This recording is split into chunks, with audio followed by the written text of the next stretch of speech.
Sumainyo ang Panginoon. At sumainyo. Ang mabuting balita ng Panginoon ayon kay San Mateo. Papuri sa iyo, Panginoon.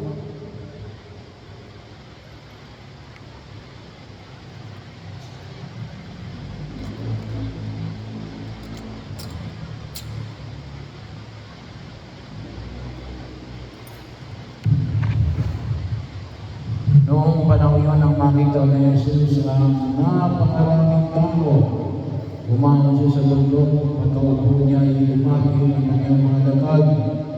At sila'y tinulungan niya ng ganito. Mapalad ang mga kaban na wala nang inaasahan kundi ang Diyos. Sabagat makakasama sila sa kanyang kaharian. Mapalad ang mga nangahabi sabagat latang may nilang ang ipinangako ng Diyos.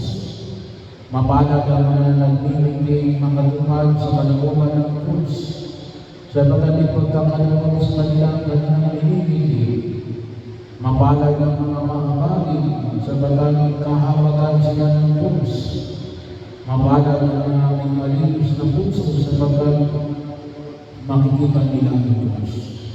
Mapalad ang mga gumagawa ng daan sa pagkakalas ng loob, sabagat sila itutuloy ng Diyos sa mga anak niya. Mapalad ang mga pinag-uusig dahil sa kanilang pagsunod sa kalooban ng Diyos, sabagat nakakasama sila sa kanyang kaharian. Mapalad kayo kapag dahil sa aking inalimura kayo ng mga tao pinag-uusig at pinagbibigkaan ng lahat ng uri ng kasamaan ng pawang kasinungalingan.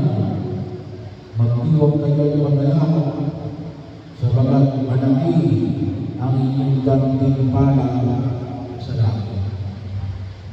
Ang mabuting balita ng Panginoon. Pinupulito natin, Panginoon sa Diyos.